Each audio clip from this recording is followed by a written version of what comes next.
2장 6절에서 11절 말씀을 가지고 내가 내 가운데 머물리라, 이한 제목으로 은혜를 나누도록 하겠습니다.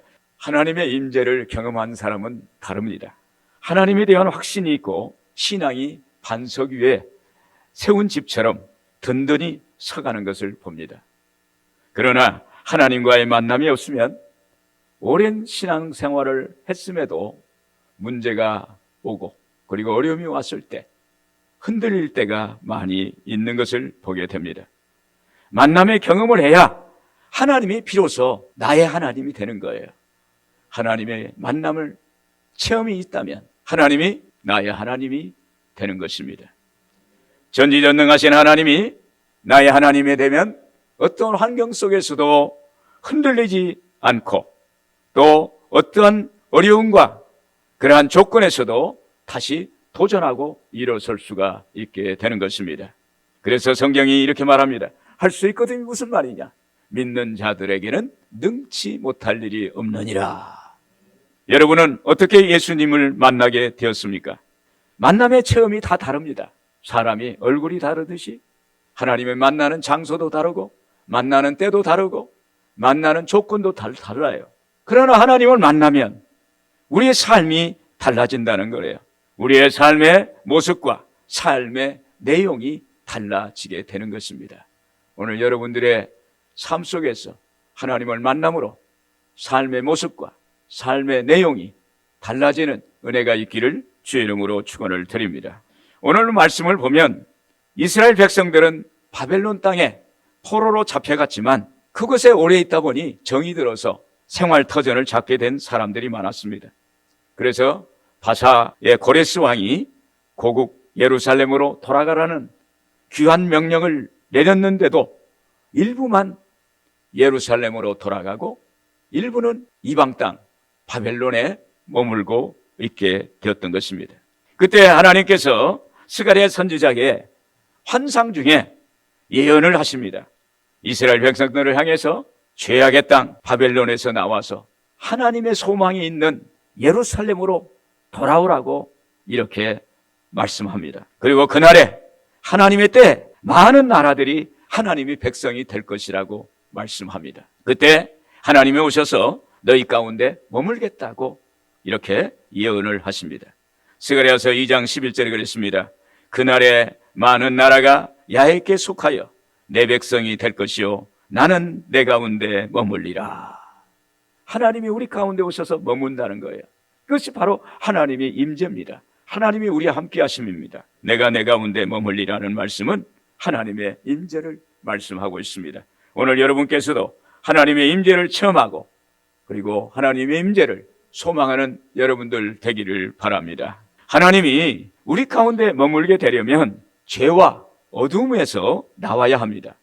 즉 회개하라는 말씀입니다. 스가랴서 2장 6절 7절 우리 한번 같이 읽겠습니다. 오라 너희는 북방 땅에서 도피할지어다 야훼의 말씀이니라. 이는 내가 너희를 하늘 사방에 바람같이 흩어지게 하였음이니라. 야훼의 말씀이니라. 바벨론 선에 거주하는 시온아 이제 너는 피할지니라. 아멘. 당시 이스라엘이 바사, 페르시아, 고레스 왕 때 1차 귀환을 하게 됩니다. 1차 포로 귀환이 이루어졌는데 아직도 많은 백성들이 이방 바벨론 땅에 남아 있었습니다. 이들은 오랜 기간 동안 그곳에 머물면서 닦아놓은 삶의 터전을, 삶의 기반을 모두 내버리고 불모진이나 다름이 없는 고국 예루살렘을 돌아가기가 꺼려졌어요. 왜 그러냐면 고국 예루살렘은 다 황폐화됐어요.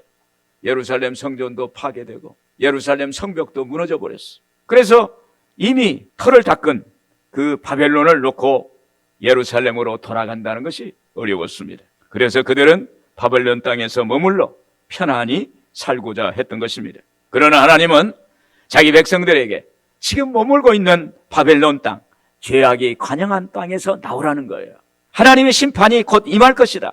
곧 그 땅은 고난의 땅이 될 것이니 그곳에서 신속히 나와서 하나님의 계신 곳 예루살렘으로 돌아오라. 이렇게 말씀하고 있습니다. 여기 오라는 말씀은 하나님의 심판이 이룰 줄도 모르고 아직도 바벨론에 남아있는 이스라엘 백성들을 향한 안타까운 심정을 표현한 말입니다. 오라, 오라, 오늘 또 우리에게 말씀하세요. 안타깝다. 북방 땅은 바벨론의 땅으로서 페르시아가 점령했지만 아직 바벨론의 죄악에 있는 곳이고 잘못된 우상과 사신이 그곳을 넘쳐 있는 거예요. 그 관습이 그대로 있는 곳입니다.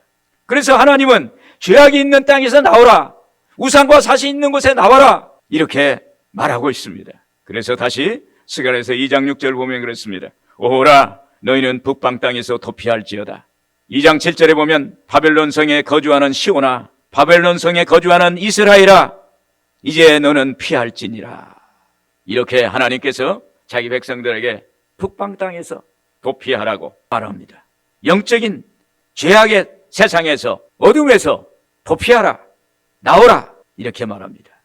죄는요, 헬라어로 하마르티아라고 합니다. 원래 관역에서 벗어나다, 목표를 놓치다라는 뜻입니다. 그러니 죄와 타협하지 말고 심판의 자리에서 나오고 도피하라, 하나님께 돌이키라, 즉 영적으로 말하면 회개하라는 말씀입니다. 할렐루야. 오늘 우리에게 회개하라는 거예요. 오늘 우리의 신앙의 타성에 젖어 있습니다. 세상의 것에 묶여 있습니다. 세상이 돈이 최고라고 생각합니다. 세상의 모든 물질, 눈에 보이는 것이 최고라고 생각합니다. 많은 것들이 우리를 유혹하고 우리는 어느 순간에 기도하지 않고 어느 순간에 성경을 보지 않고 어느 순간에 예배를 놓치고 살아가는 그러한 신앙인이 되어버렸어요. 그래서 오늘 우리 하나님은 우리에게 말씀하시는 게 회개하라, 영적으로 하나님께 돌아와라. 이사야서 55장 7절에 그랬습니다.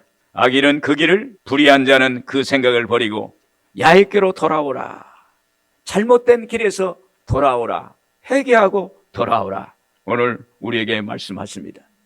여러분, 하나님께서 여러분에게 임재해 주시고 늘 하나님의 역사가 일어나기를 소망하십니까?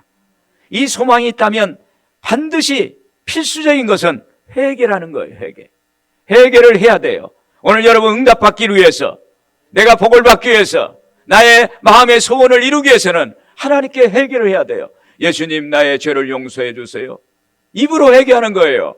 예수님, 나의 죄를 용서해 주세요. 나의 허물을 용서해 주세요. 예수님이 십자가 보혈로 나를 씻어주세요. 나를 정결케 해주세요. 나를 새롭게 해주세요. 나를 변화되게 하여 주시옵소서. 하나님께 회개해야 되는 것입니다. 회개의 영적 의미는 단순한 떠남이 아니라 방향 전환이에요. 잘못된 곳에서, 죄가 있는 곳에서 올바른 곳으로, 그리고 하나님 계신 곳으로 방향을 전환하는 것입니다.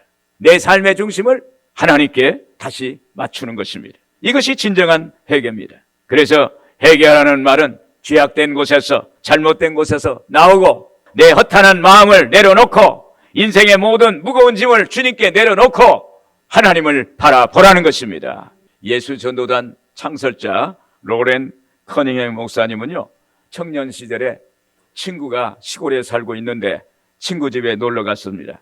그런데 친구가 그날따라 부재해 중이었어요. 친구를 오라가 해놓고 다른 데 가 있었습니다. 한 며칠 그곳에 있는데 그때 하나님이 자기에게 무언가 금식하라는 마음을 주셨어요. 그래서 금식을 했어요. 금식하고, 그런데 혼자 있으니까 할 일이 없으니까 기도하는 거예요, 그냥 하나님께. 그런데 어느 순간에 환상 중에 자기의 죄가 하나의 영상처럼, 그 화면처럼 돼가지고 자기의 죄가 필름이 돌아가듯이 쫙 낱낱이 어렸을 때부터 현재 이르기까지 필름 지나가듯이 보이는 거예요. 이전에는 죄라고 느끼지 못했던 그것도 죄라고 하나님이 지적하시는 거예요. 그래서 그때 거기서 로렌 커닝햄 이 청년이 무너져서 하나님께 울면서 철저하게 자기 죄를 회개를 했답니다. 모든 죄를 낱낱이 고백을 하고 나니까 그 이후에 하나님이 그의 길을 열어주시고 그에게 하나님이 놀라운 사역을 할 수 있도록 길을 열어주셨다는 거예요. 여러분, 우리가 무슨 죄를 지었고 아무리 어떤 험한 허물이 있을지라도 하나님께 회개 기도하면 하나님은 흰눈보다도 양털보다도 더 희게 만들어 주시겠다고 말씀해 주시고 있습니다. 요한일서 1장 9절에 그랬습니다. 만일 우리가 우리 죄를 자박하면 그는 미쁘시고 의로우사 우리 죄를 사하시며 우리를 모든 불의에서 깨끗하게 하실 것이요. 할렐루야. 오늘 여러분 회개 기도하면 흰 눈보다도 양털보다도 더 희게 만들어주니 이전 것은 지나갔으니 보라 새 것이 되었도다. 오늘 우리는 새 사람이 된 줄로 믿습니다. 여러분 기도에 응답이 없습니까? 마음이 답답하고 시원하지 않습니까? 겉으로는 편안해 보이는데 마음은 무겁고 늘 마음 한켠에 불안함이 자리 잡고 있습니까? 또 주변에 일어난 일들이 모두 짜증스럽습니까? 바로 이때가 회개할 때예요. 무엇인가 하나님과 나와 사이에 막힌 담이 있어서 아무리 기도해도 기도가 안 돼요. 아무리 기도해도 응답이 없어. 아무리 소리쳐도 메아리가 돼서 돌아오는 거예요. 그때 오늘 우리는 하나님께 회개해야 될 줄로 믿습니다. 마태복음 3장 2절에 그랬습니다. 회개하라 천국이 가까웠느니라. 잘못된 곳에서 가지 말아야 할 곳에서 하나님이 기뻐하지 않는 곳에서 방향을 전환하라는 거예요. 하나님께 우리의 마음의 초점을, 우리의 생각의 초점을, 우리의 의식의 초점을 하나님을 바라보기를 바랍니다. 이것이 진정한 회개입니다. 그때 하나님이 내가 너희 가운데 머물리라. 내가 너희와 함께 하리라. 하나님의 임재가 있게 되는 것입니다. 그리고 하나님이 우리 가운데 머물게 되려면 내가 하나님의 눈동자라는 사실을 인정하고 확신을 해야 돼요.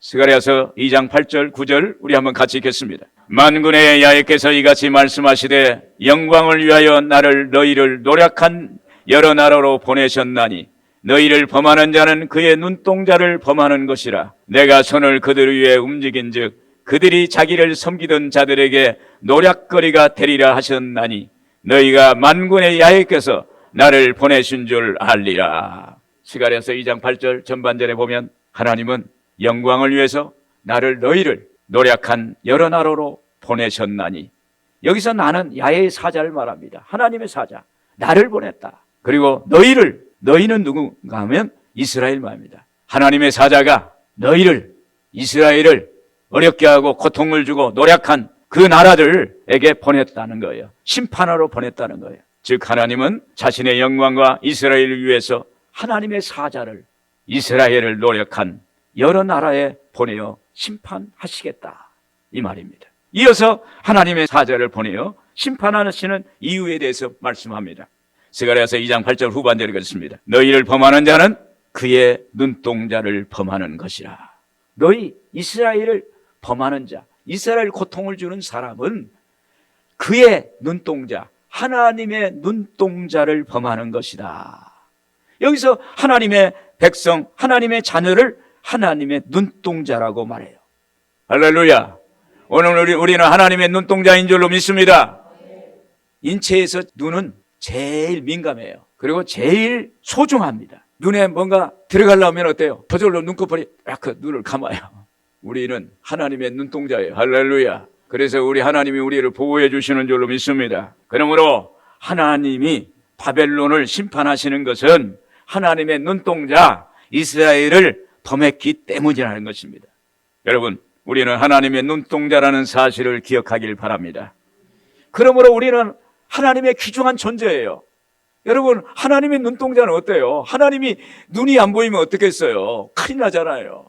그러니까 하나님이 불꽃 같은 눈동자인데 불꽃 같은 눈동자를 하나님이 역사하시는 거예요. 그래서 시편 17편 8절에 그랬습니다. 나를 눈동자같이 지키시고 주의 날개 그늘 아래 감추사. 할렐루야. 하나님은 우리를 자기의 눈동자로 아시고 그리고 우리를 은수악한 마귀로부터 불꽃 같은 눈동자로 지켜주시는 것입니다. 오늘 여러분, 우리가 하나님의 눈동자라는 사실을 오늘 또 확신해야 돼요. 그래서 아침에 일어날 때도 하나님, 저는 하나님의 눈동자예요. 이렇게 맑게 해주세요.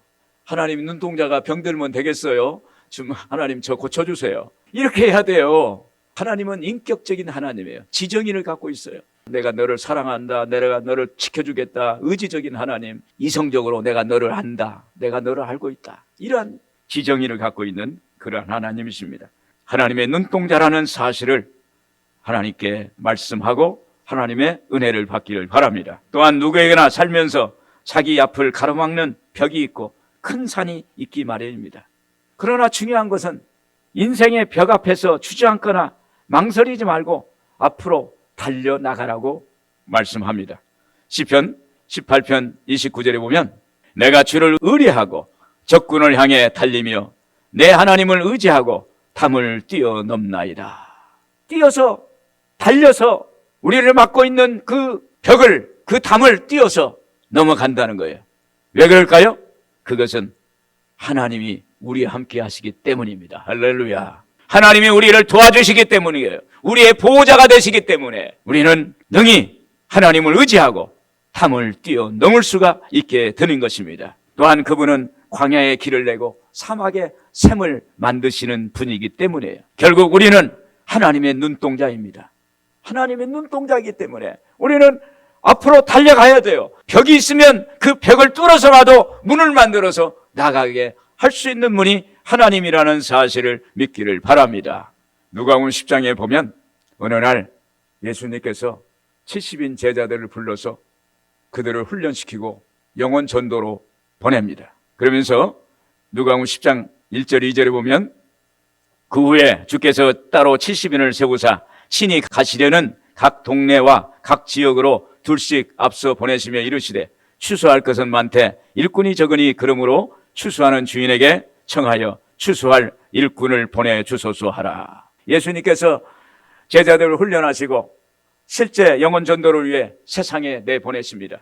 그때 예수님이 제자들을 세상에 파송하시면서 전도할 영혼들은 많은데 추수할 일꾼, 전도자가 부족하다라고 말씀합니다. 누가복음 10장 2절이겠죠? 추수할 것은 많되 일꾼이 적으니, 이것은 전도하는데 가로막는 벽이 있다는 거예요. 영혼들은 많은데 전도할 사람이 없다. 전도하는데 문제가 있다는 것입니다. 예수님이 이것을 모르고 말씀하셨을까? 아니면 아시면서도 이것을 말씀하셨을까요? 제자들의 처지에서 보면 황당했을 것입니다. 아니 70명만 모아놓고 전도하러 오니까 수많은 사람들이 있는데, 그래서 만약 70명으로 부족할 것 같으면 더 많은 제자를 보내면 될 것인데 예수님께서는 이렇게 말합니다. 일꾼이 적구나. 어떻게 하지? 이렇게 하시는 거예요. 그러면서 바로 누가복음 10장 3절에 이렇게 말합니다. 갈지어다 내가 너희를 보냄이 어린 양을 이리 가운데로 보낸가 같도다. 양들을 이리 가운데 보낸다는 거예요. 전도하는 사람은 양이고 세상 사람들은 일이라는 거예요. 여러분, 양이 이길까요? 이리가 이길까요? 당연히 이리가 이깁니다. 이리는 늑대죠. 그런데 그것을 아시는 예수님이 양들을 이리 가운데 던져 넣었으니 이해가 안 되는 거예요. 그럴 수가 있을까? 그런데 여기에는 숨겨진 뜻이 있습니다. 내가 너희와 함께 하겠다. 걱정하지 마라. 내가 너를 눈동자처럼 살펴주겠으니 두려워하지 말고 나가라.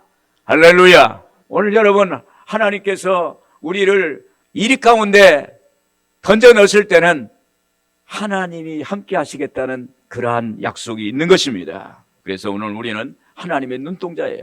하나님이 우리를 지켜주세요. 우리를 보호해 주세요. 우리를 끝까지 책임져 주실 줄로 믿습니다. 우리가 예수님을 나의 구주로 믿을 때 비로소 예수님이 나의 구주가 됩니다. 그리고 우리가 하나님의 자녀가 돼요. 김춘수 시인의 꽃에서 이렇게 말합니다. 내가 이름을 불러주었을 때 그는 나에게로 와서 비로소 꽃이 되었다. 내가 예수님을 부를 때, 예수님을 나의 구주로 부를 때 주님이 내게 오셔서 나의 주님이 되는 것입니다. 여러분, 오늘 우리는 하나님을 부르고 하나님 앞에 하나님, 저는 하나님의 눈동자입니다. 부르고 그럴 때 하나님은 우리를 소중한 존재, 하나님의 눈동자로 우리를 지켜주실 줄로 믿습니다. 끝으로 그날에 하나님께서 우리 가운데 머무시겠다는 거예요. 스가랴서 2장 10절 11절을 우리 같이 한번 읽겠습니다. 야의 말씀에 시온에 따라 노래하고 기뻐하라. 이는 내가 와서 내 가운데 머물 것임이라. 그날에 많은 나라가 야에게 속하여 내 백성이 될 것이요 나는 내 가운데 머물리라. 내가 만군의 야훼께서 나를 내게 보내신 줄 알리라. 아멘. 시온은 구약의 관점에서 보면 예루살렘 백성을 말하고 신약적 관점에서 보면 교회 그리스도인을 말합니다. 시온에 따라 예루살렘아, 하나님의 자녀들아, 하나님께서 약속의 말씀으로 하나님의 백성들에게 노래하고 기뻐하라는 것입니다. 왜냐하면 스가랴서 2장 10절에 그랬습니다. 이는 내가 와서 내 가운데 머물 것임이라. 할렐루야.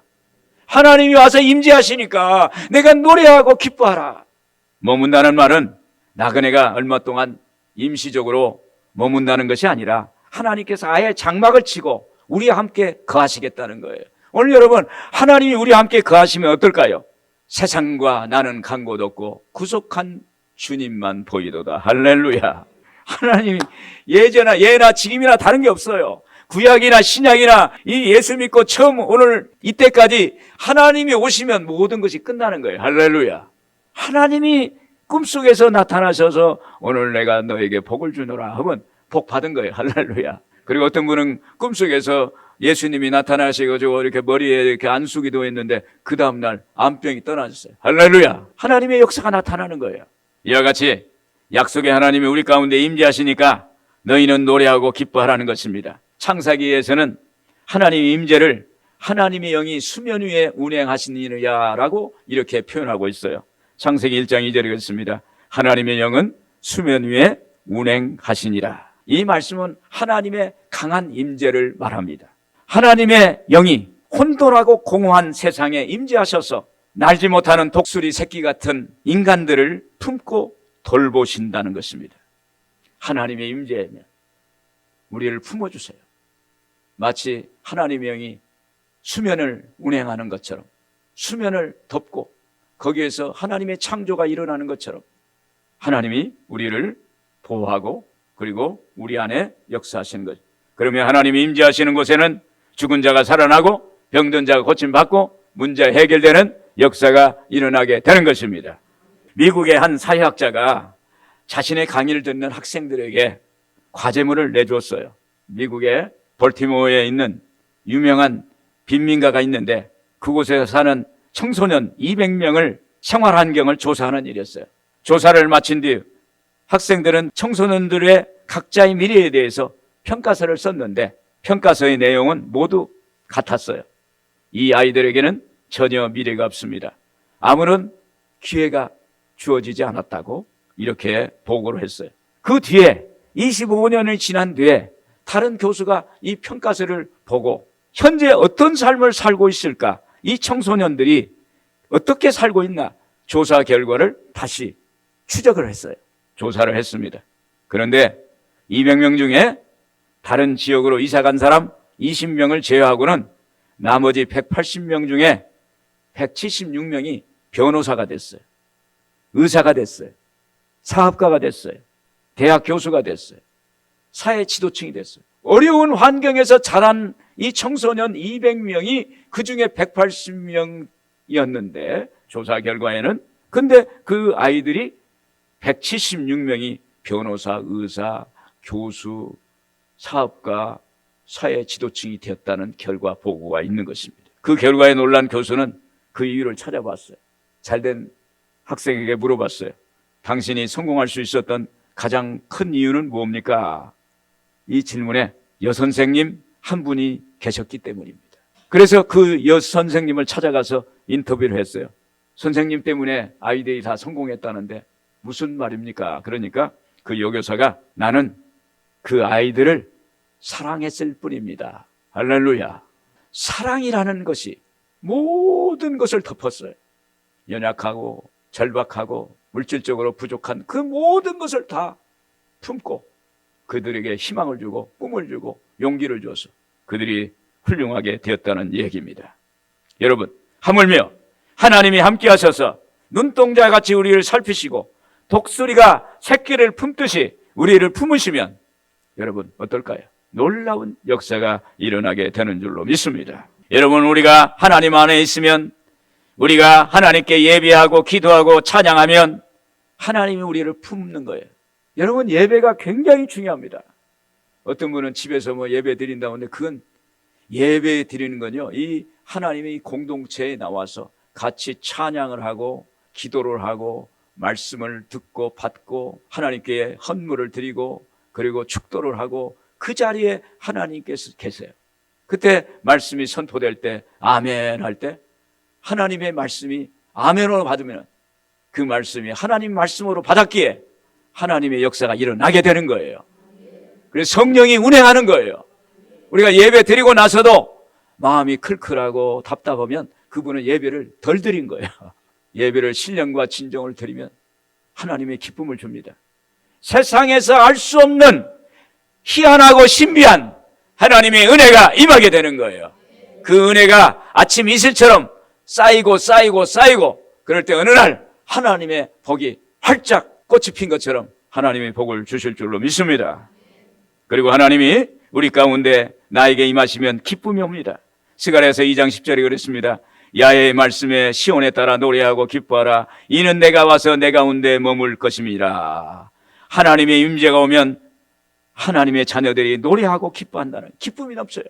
시편 21편 6절에 그랬습니다. 주께서 영원한 복을 주시고 주의 얼굴을 배웁게 하시며 기쁨이 넘치게 하시나이다. 할렐루야. 제가 기도원에서 사역할 때 보면은 성도님들이 예배드리고 찬양하라고 기도합니다.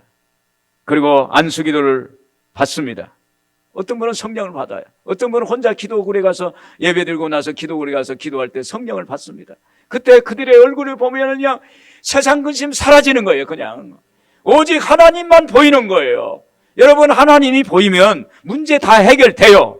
하나님 안에 응답이 있는 줄로 믿습니다. 어떤 분은 춤을 추기도 하고, 어떤 분은 방언으로 노래를 하고, 어떤 분은 하나님께 영광, 영광, 영광, 입으로 영광을 돌리는 그런 많은 분들을 보게 되는 것입니다. 그것이 바로 하나님의 임재예요. 하나님의 임재. 오늘 여러분, 하나님의 임재를 체험하는 여러분들 되기를 바랍니다. 소망하는 여러분들 되기를 바랍니다. 또한 그날 하나님의 때가 오면 이스라엘뿐만 아니라 많은 나라 열방까지도 하나님이 백성이 된다는 것입니다. 그때 우리의 삶의 방향과 삶의 내용이 확장되는 것입니다. 스가랴서 2장 11절에 그랬습니다. 우리 한번 같이 읽겠습니다. 그날에 많은 나라가 야훼께 속하여 내 백성이 될 것이요 나는 내 가운데 머물리라. 하나님의 임재를 체험하면 현실의 삶에도 변화가 와요. 그래서 다른 나라들이 이스라엘 보고 다른 나라들이 야훼께 속하여 내 백성이 될 것이요. 할렐루야. 오늘 여기에 믿지 않는 많은 영혼들이 우리를 보고 그들이 하나님께 속하고 하나님의 백성이 되는 역사가 일어난다는 것입니다. 왜 그러냐? 하나님의 임재가 있을 때. 할렐루야. 오늘 여러분이 하나님과 함께 하길 바랍니다. 하나님께 임재를 소망하세요.